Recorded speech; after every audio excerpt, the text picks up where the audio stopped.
Monday on Daily Delivery. Michael Rand here, Patrick Reusse with me as always.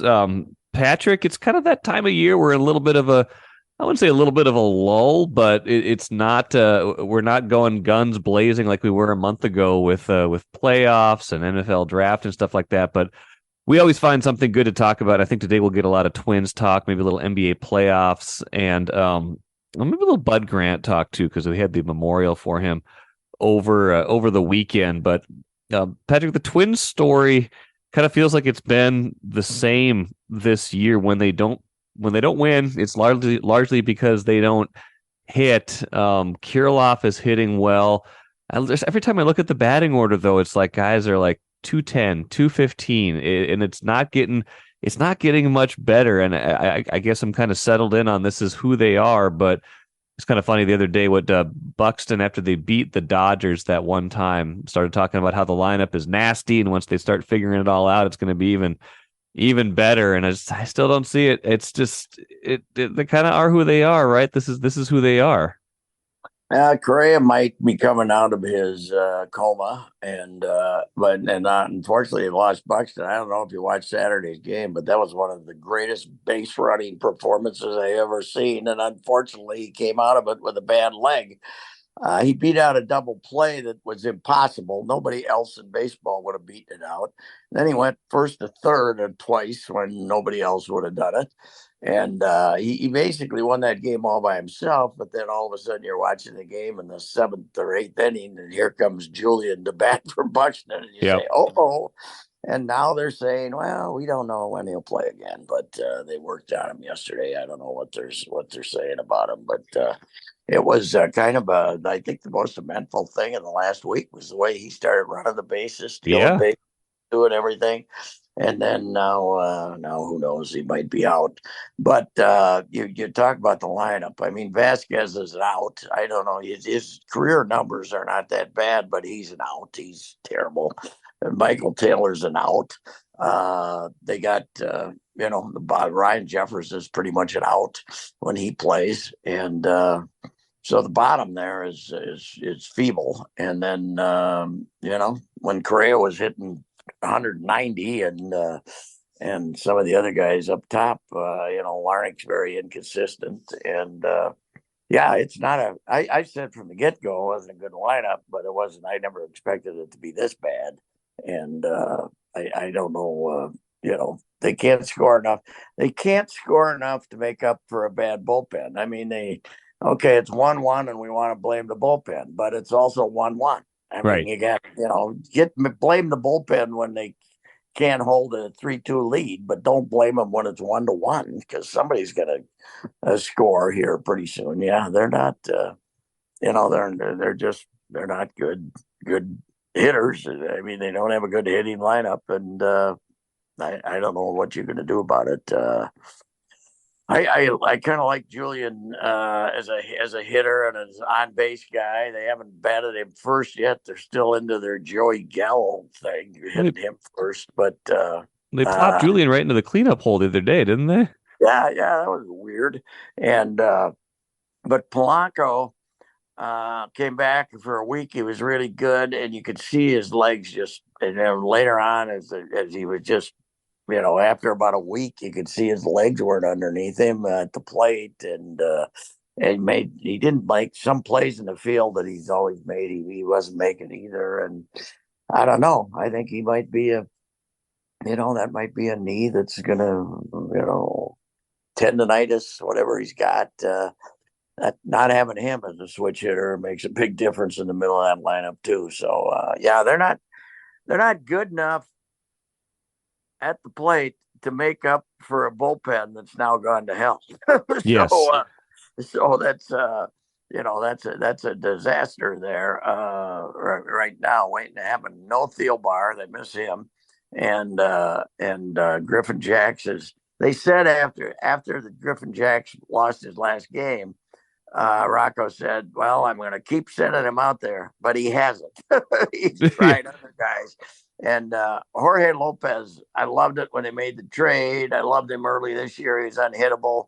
But I got to admit, he's not as good as I thought he was. He's leaves too many breaking balls in the middle of the plate and doesn't rely on a sinking fastball like I thought he would to blow hitters away. So he came in yesterday and just threw a couple of cookies in there and they smacked him around. Some guy who's kind of a slap hitter hit the top of the fence off him.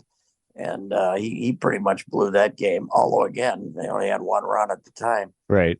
But it's got to be a little frustrating for the pitching, right? I mean, what Pablo Lopez gives that California lineup one run, and I mean the Angels lineup one run, and he ends up taking a loss when Lopez comes in and coughs it up. So no, Lopez coughed it up in the bottom of the seventh, so he ended up taking a loss. But anyway, it was I don't know. They're not real good, but they're still 3.5 ahead. Yeah.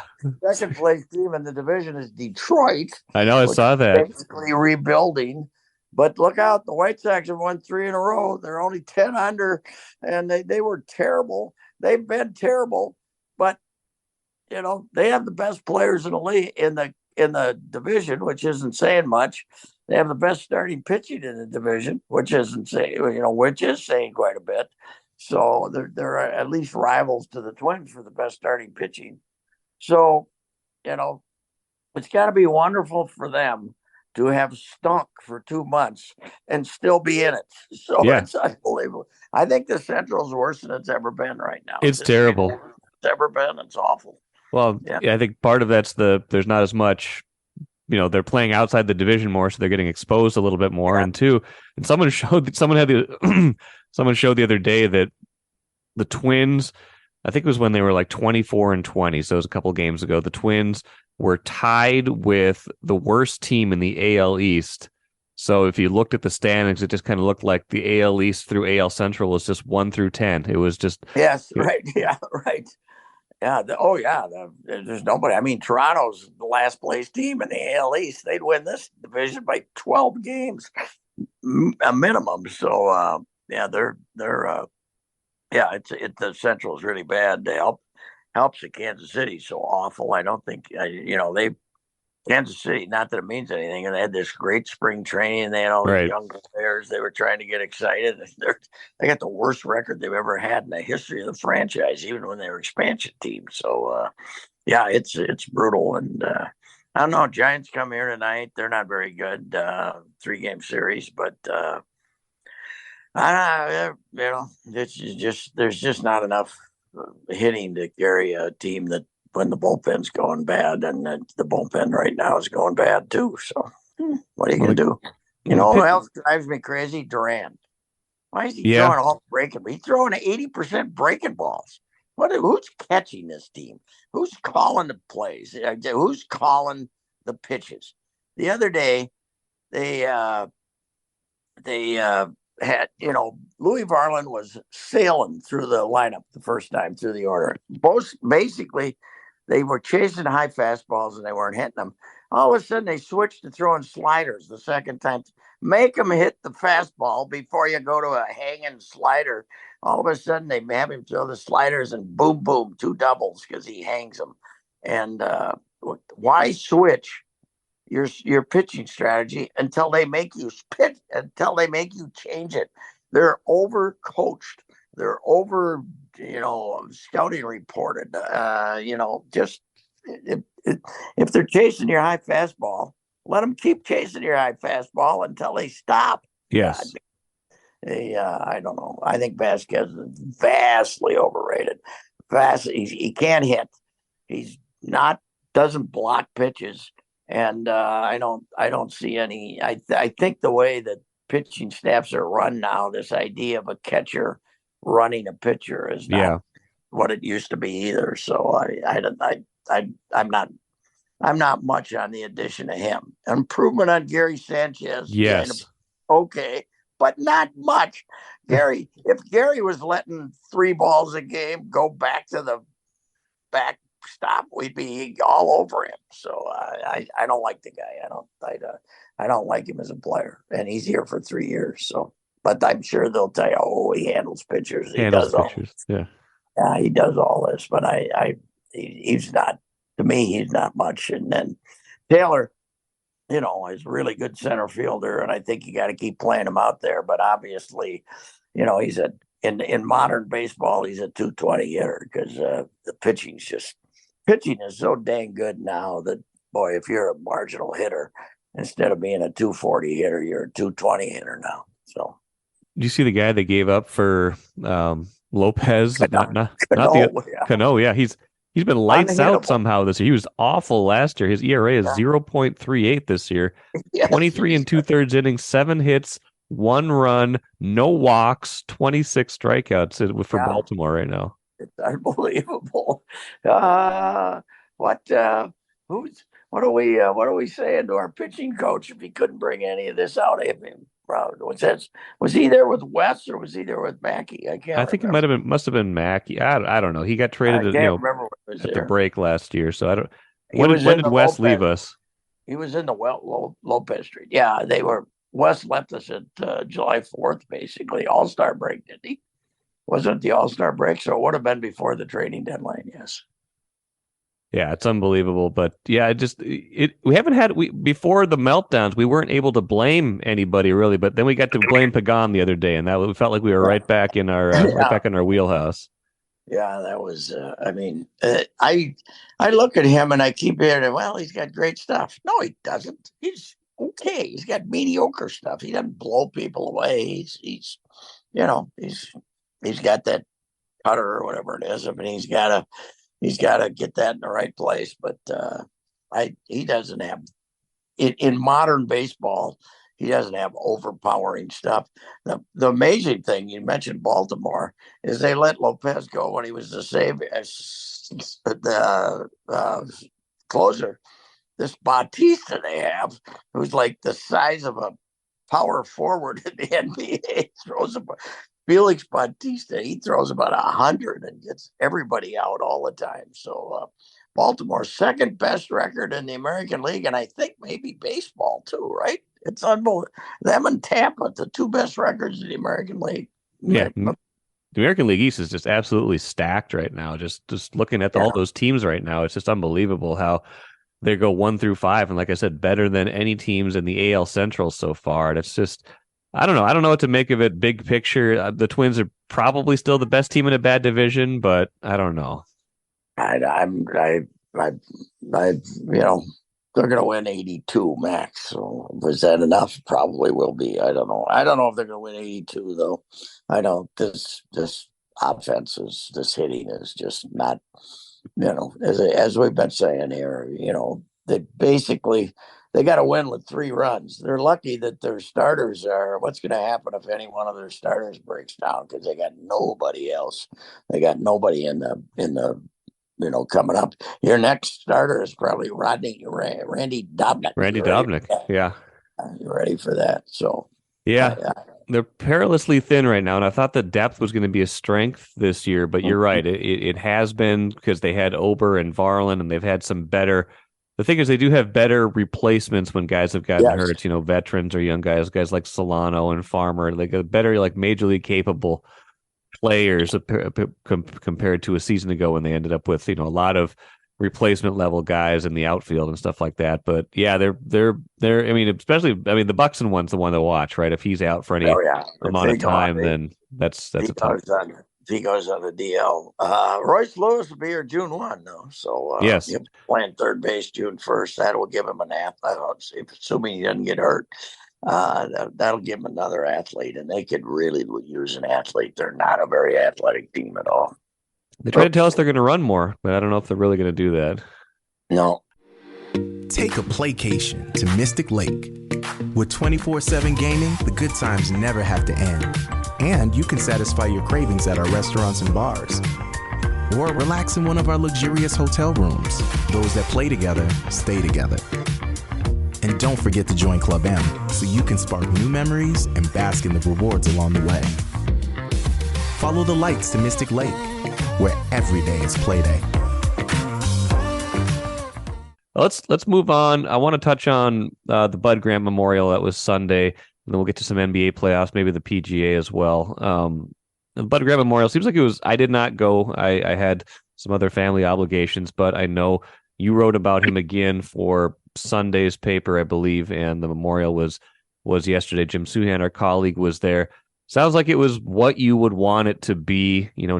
Not too serious. I mean, the dress code was setting us up to be not too serious, but just people telling Bud Grant stories and kind of one more way to memorialize a coaching icon and just to remember what he meant to this state, which is just amazing when you think about it.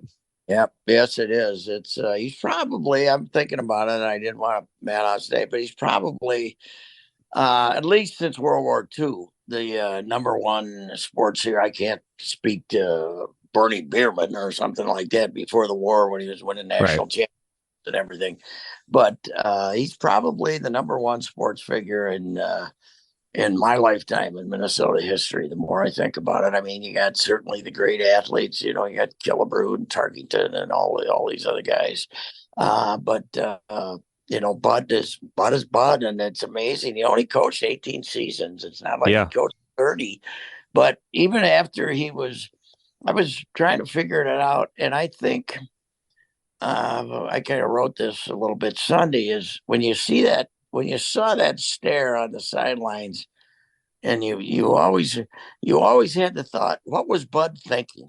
What's Bud thinking here when he's looking? Because he's so passive and he really gave us a hint what he was thinking, unless he was mad at the referees. He would flat out tell us that we need full-time refs. He would always tell us that.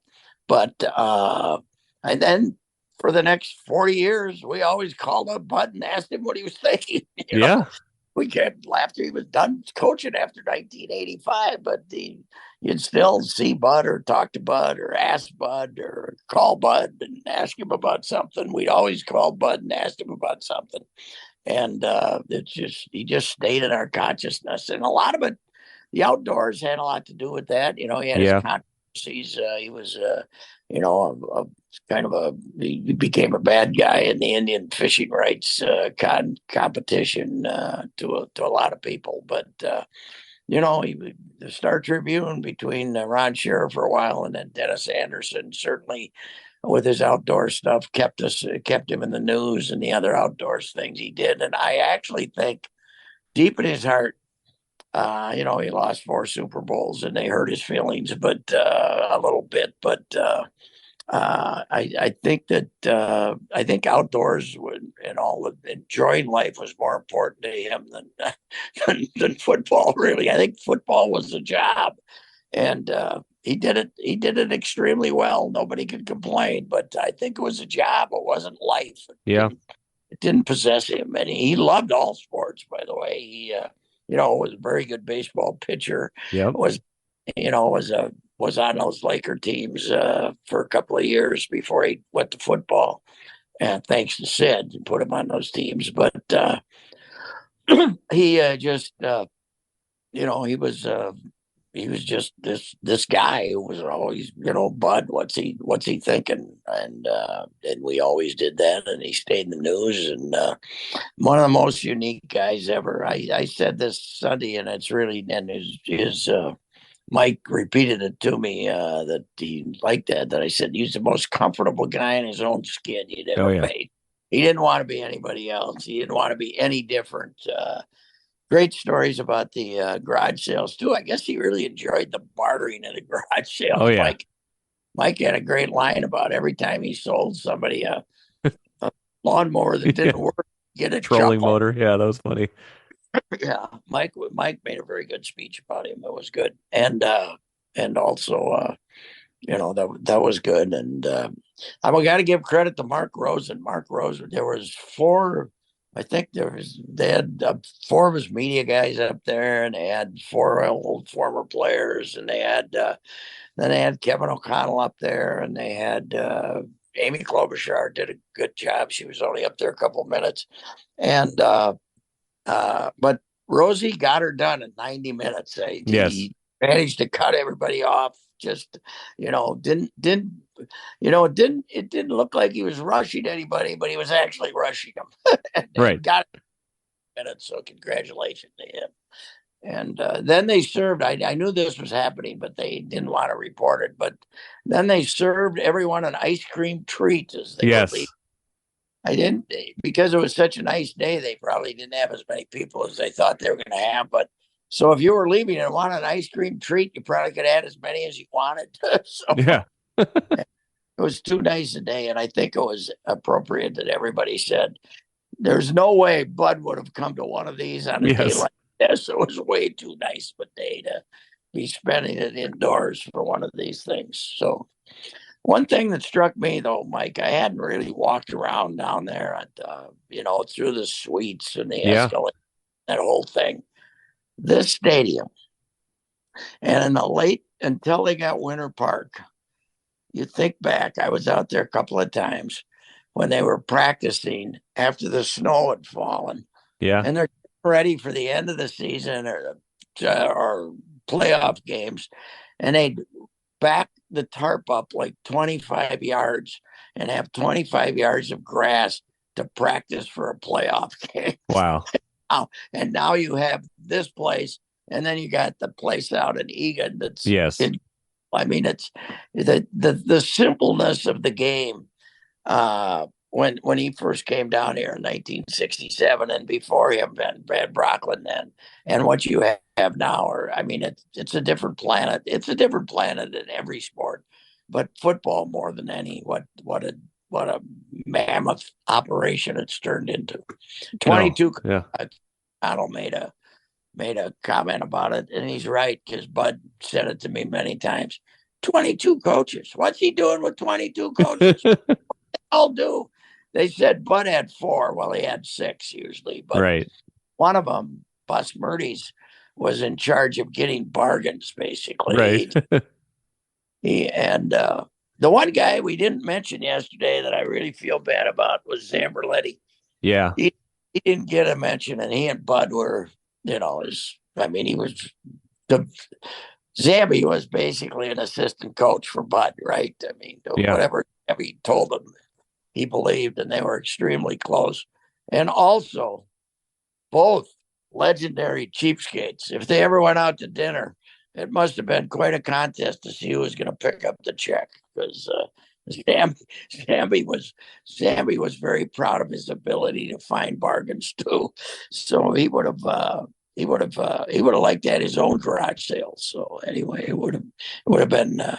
We should have had a mention of a lot of people got mentioned, but it kind of got lost in the shuffle of how big Fred Zamberletti, the trainer, was in that organization. One thing I never really fully understood was, Bud retired for the first time right around 57, right? Why did, maybe that speaks to what you were talking about, that football wasn't the only thing for him, and maybe it was different back then. 57 was a little older then than it is now, I guess, to a certain degree. I know that sounds weird to say 57 is 57, but maybe people didn't stick around quite as long in that era. But that sounds young for someone so beloved in this era. And of course, he came back and coached that extra year. But you know him way better than almost all of us. Why did he walk away that first time at what seems in retrospect like a relatively young age? I do think that he just things that were more important to him, and I think he got one other thing you got to realize is they were going downhill too. Right? Yeah, we're not. Yeah. He didn't. He wasn't used to losing. They once they won the Mud Bowl which was 77, right? Yeah, they were all that good. No, and they were the magic was kind of gone, and those guys all got old. He did all his success came with the same core of players, basically the defense, and with those guys going, I don't think he wanted to spend the rest of his career going 8-8. So I think that had a lot to do with it. I don't think he saw the same potential. Maybe the way the game was changing. I don't know. I never really talked to him about it, but I just always based it on the idea that, he had enough money. Never had any when he was young. Now he had some money, and he'd rather be at the lake. That's Yeah. or in Canada or in South America or someplace. He talked about his friends yesterday. Buzz Kaplan from Owatonna was one of his big hunting buddy. But you know why? He always said the reason he first became Sid's friend was Sid had a car Right. at university. Well, Buzz had a plane. Buzz had a plane, so that's another reason he was Buzz's buddy. He didn't say that, but they were big buddies because Buzz could fly to Canada if they wanted to go to Canada. So anyway, he was a unique guy, that's for sure. When you were talking about facilities too, it reminded me of, I always marvel at the idea of what we used to have versus what we have now. And I always think about the year the Timberwolves played in the Metrodome, and how we had the Timberwolves, Gopher football, Twins, and Vikings all playing in the same stadium in one year, and how everybody's got their own stadium now, except for the Wolves and the Lynx, who share some things because their seasons don't really overlap. Everybody's got their own thing now. And practice facilities. Yes, that's the big one. Yes. The Wolves and the Lynx have a fine one. The Wild has one downtown someplace. Yep.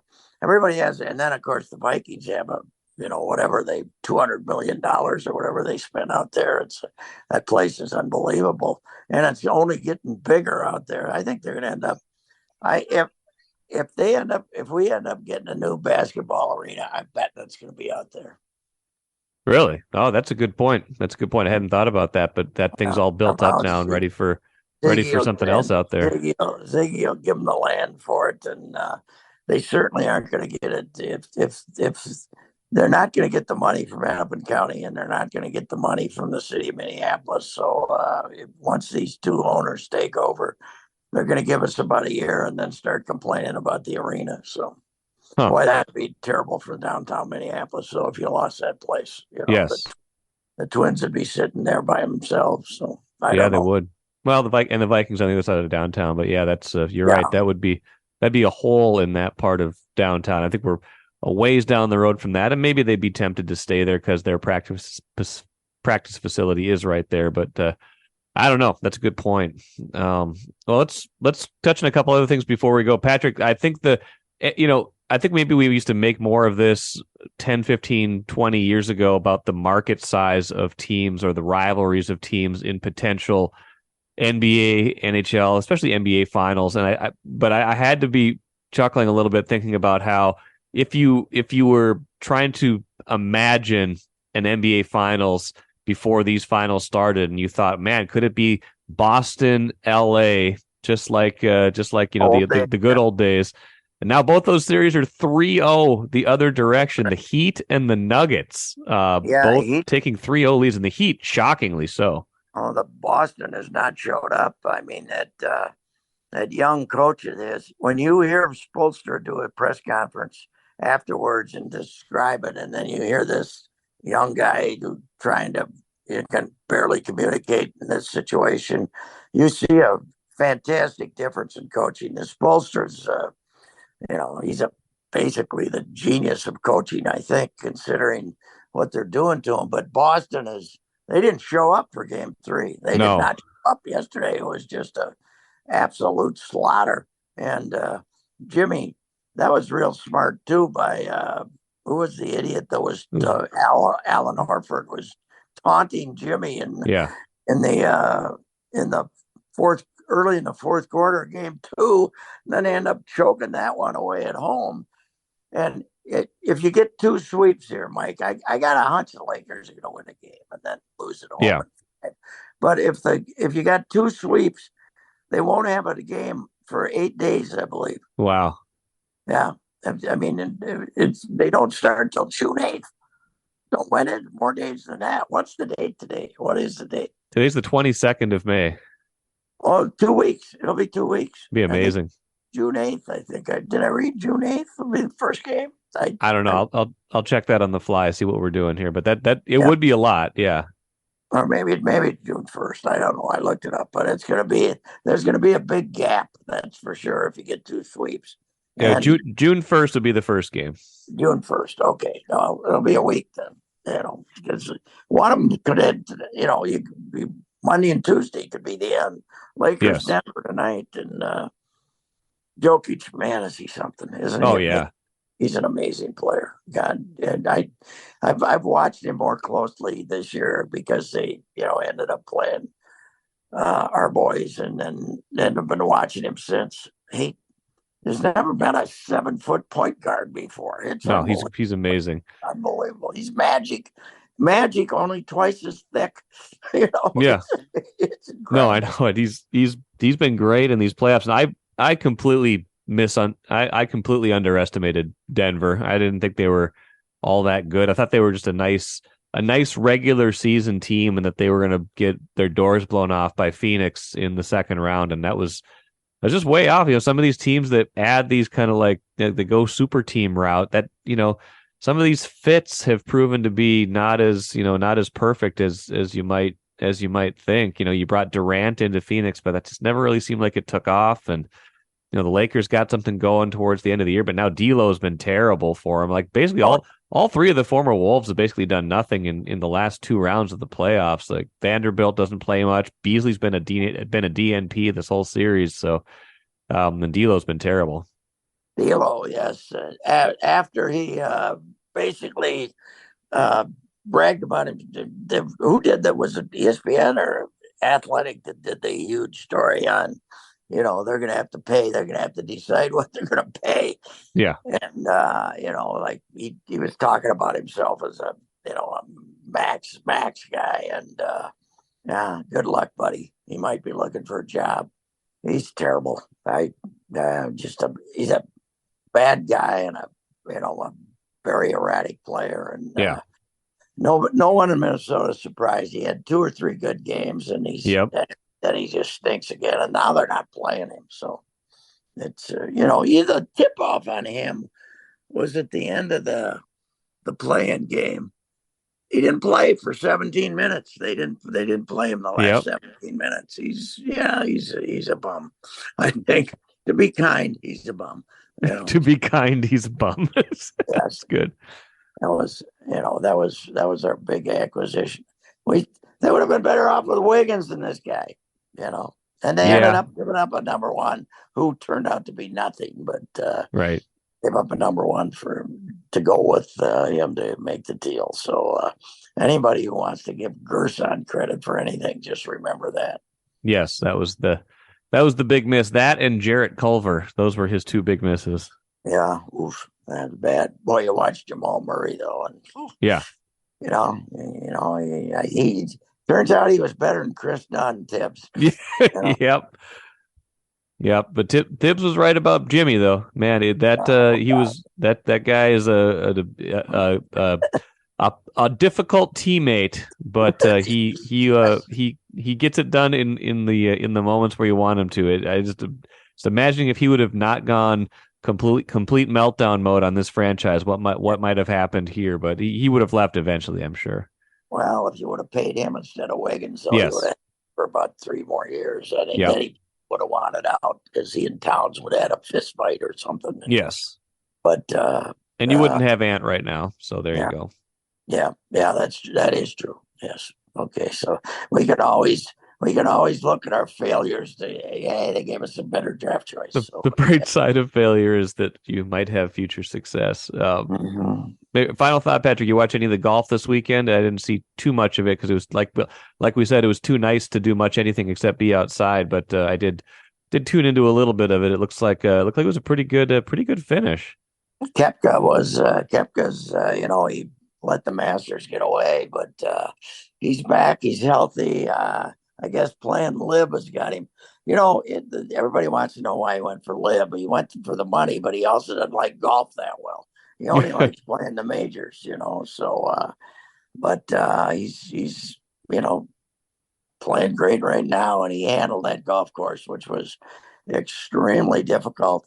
And it's funny, 2 days in a row, he was like in a battle with one other guy, Connors on Saturday, and then yesterday Hovland, and they both hit it in the sand trap on the right side of the fairway in 16, and they both hit it into the lip trying to get out. They made the same ungodly, terrible shot, Yeah. and basically went away at that point. And the same shot knocked them both out of it and made it easier for Koepka. But I watched off and on for a while yesterday, and he was the most in control player on the course. So he's a beast, man. Do you see DeChambeau, by the way? A little bit, yeah. He's lost like a person. He looked like Bluto, and now he's just back to what he was when he first joined. He's got to have something. He got to have a screw loose, because he was, he's going to become this weightlifter who hit the ball 340. Well, when you're 2% offline, when you hit it 340, you're over in the woods, right? So he was just all about distance, and now he's back to trying to be a golfer again. And but he's got a screw loose. There's no doubt about it. I don't mind Koepka winning. I don't care about Liv, but I would not like to see that idiot win. DeChambeau. Yeah. He's I can't stand that guy. But anyway, it's PGA in May, though. I don't know, man. Rochester, New York, it was okay there yesterday, but the first 3 days were terrible. We're gonna, we haven't gotten another PGA, did we? We've got a Ryder Cup. We got a Ryder Cup. I don't think we have another PGA. No. Okay, because we don't want it in May. We don't trust ourselves with the weather. Right. It's been beautiful this week, but we can give you a little. We can give you a little 42. The other night, about 3 nights ago, it was 39 or something. So we can't be trusted weather-wise. No, we can't. Although, this weekend would have been a nice weather for a nice weekend for golf. But well, we'll stop there, Patrick. Appreciate it as always. We'll be back at it again, maybe next Tuesday. Definitely not next Monday. We'll give everybody a break, but we'll talk about our schedule next week, and we'll see you then. Okay. All right. Thanks, Mike.